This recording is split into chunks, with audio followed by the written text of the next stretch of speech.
How we doing? Everybody's looking good. Can we take turns guessing how that happened? Oh, this? Okay. Treehouse. I was building a treehouse for my kids, or as KO would say, a house in my tree. And I was building the roof and fell off. Don't remember it. Fell like 20 feet, shattered the wrist. But I'll be all right. I still got one good arm to hold my wife with, so. Tough go around the house. I know, Matt's telling me I need to hire people. I said, hell no, too expensive. I'll do it myself. You fell 20 feet? Yeah, over 20 feet, yeah. I mean, I completely redo my wrist, dislocated it, tore every ligament, nerve, tendon. So, could be a lot worse. You're right, you should hire somebody. I had a tree cut down. I hired somebody. I'm not gonna go climb a I'll tree. give you my cell phone after I get done. I'll come chop it down. I've cut down like 8 trees in my property, so. This is why I don't do manual labor. It's good for the, it's good for the soul. It was one of those things you were on the ground before you even knew it, or how did you? Can't remember it. Wow. Yeah, I got concussion too at the Does time. it bug you now you're trying to coach and trying to coach up technique and you can't really show it? Yeah, a little bit because the trainers and the doctors are watching because I really can't be using it, but I'll sneak in there. Still got one good arm, so I'll still club, pressing across the head or something. Let them know I'm still What if some of still your there. colleagues had to say since you got done? About this? Yeah. Nothing much. Just glad I'm okay. It was a long drop, so they've been good. Were the kids out there with you, or did someone find you, or how did? My wife just found me on the kitchen floor, and so she knows me. She knew it's usually something. Is the treehouse done? It's done. What's sad is the last board. Oh. So it looks like I put the last board in because my skill saw was laying where I landed, and it looks like I was about to cut the overhang off, and that's when I fell. And so yeah, it's done. Damn it! It was like a month before we started too. So it was like right at the end of my break.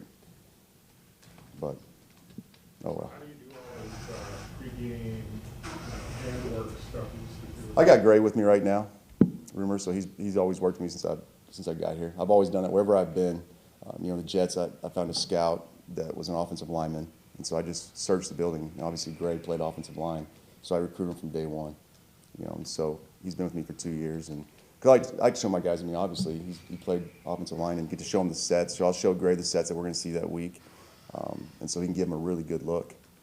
And so that's always been a huge thing of mine. So Gray's got a little more work ahead of him. Until I'm getting in the weight room and get that cardio down. So we usually just tag team it. We go back and forth. Mike, with Randy's injury, who are you kind of looking at to fill that fourth spot now with him down? Sure.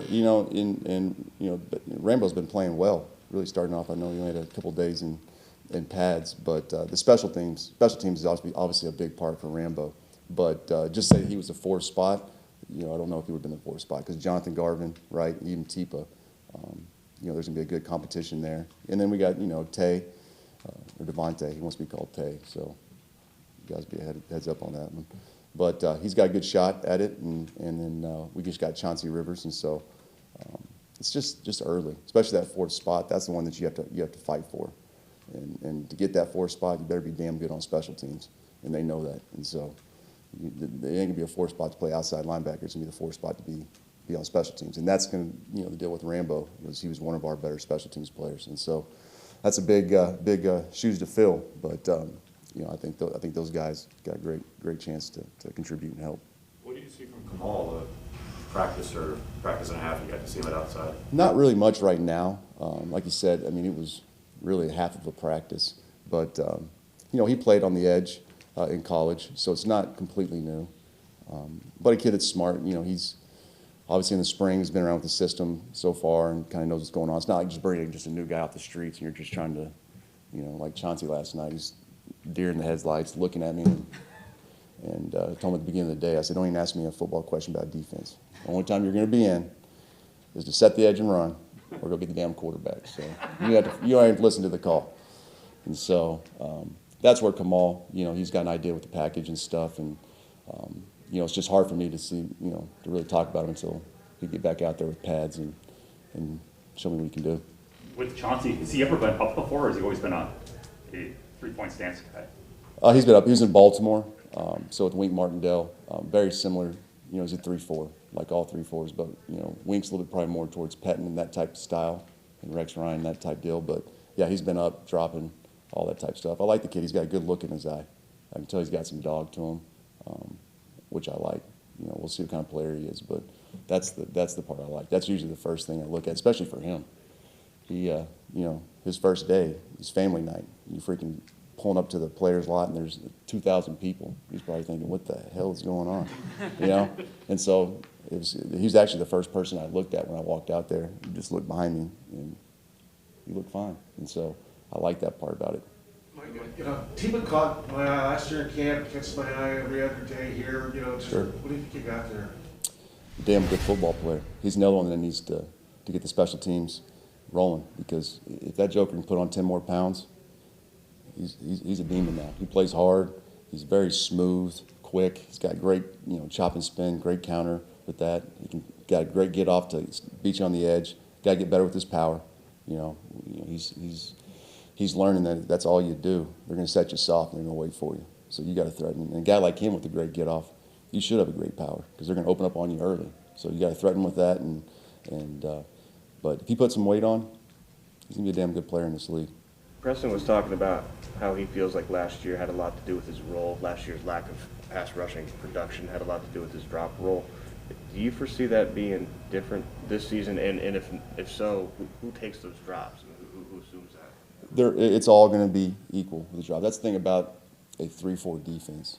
You know, I get it, guys. And, you know, they're way better going forward, right? I've been in 3-4 for 20 years. You know, the year that Justin Houston got 22 sacks, a half a sack away, he dropped 150 times. So, you know, and that's the thing I love about Preston, is he is a team player. You know, if you tell him he's going to have to drop 100 times a game, he'll do it. You know, is that the best thing for his defense? No. But my point is we all got, that's the great thing about a 3-4. You don't know who's coming, right? You know, and so, but if you let that drop in all the time get in your mind, and I always want to do this, you just got to do your job, play fast, play hard, and the rest takes care of itself. You know, that's why I try not to get into that dropping too much, because that's who we are. And I think the 3-4 defense is 10 times better than the 4-3 defense. You know, that's one of my outside linebackers I've played. You know, every one of them. You know, Justin Houston went to a 4-3 with the Colts. Couldn't wait to get back to a 3-4. You don't want to put your hand in the ground every snap, being a 6 technique. You like to do the fun stuff, right, in a 3-4. You see Z rushing over the center, the guards, all that type stuff. Stand up, move around, all these games, pressure. It's fun. Oops, excuse my language. But, you know, it's just, that's a 3-4. And if you want to be in a 3-4 defense, you got to do some drops. It's just part of it. And Mike, with Time for two more.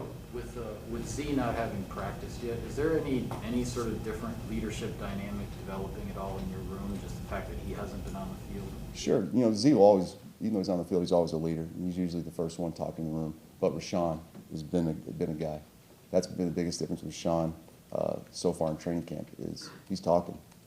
And I'm glad he is. You know, he's going to be a leader of this defense for a long time. And he has the right. It's his third year. He doesn't take plays off.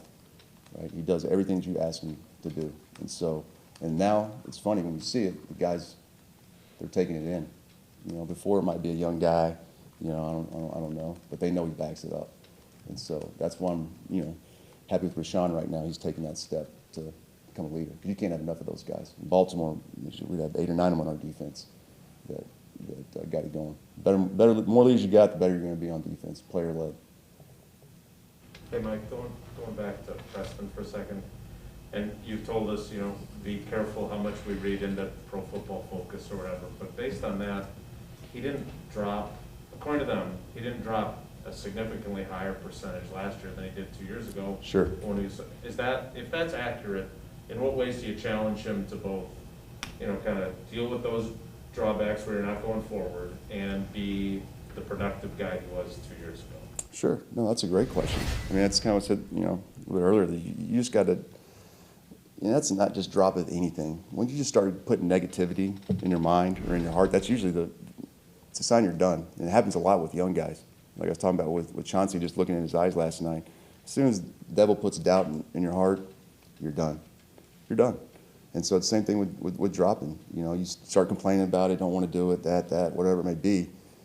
I mean, it's just human nature, right? And so, you know, you just got to get back. And that's not, you know, Preston's not complaining about it, but, you know, anybody could say, you know, I'm guaranteed he loves going forward more than backwards, right? And so, you know, you just got to let that stuff go and just do your job. And the rest takes care of itself, you know, because there's a benefit of they don't know you're coming or are coming. We have a great stance when we're dropping. Don't be the tell, right? So now this tackle's like, well, damn, is he coming? Is he not coming? what's going on. That's the whole, the whole good thing about it. And so, he's got to get back to his old form, and he'll be fine, which he is. He's looking good out there. Mike, what did you think of how he came in condition, weight, stuff like that, Preston? Yeah, I thought he looked good. I can tell he had a good summer. He hit it hard. He's looking a little bit leaner, and he looks a little bit more strong. His arms got a little definition to him. And that's another thing about playing, how much we do, dropping, like you said, all that stuff in space. You've got to be able to move and change direction and all that type of stuff. But he looks like he did the first year when he got here, And so I'm excited, and he's got his mind right. I think he's on a mission. He just got married, so maybe that has something to do with it. Sometimes in life, when you have to stop worrying about yourself and you got somebody else you got to worry about with wife and kids, then you change a little bit. But he's gonna have a heck of a year. I have no doubt about it.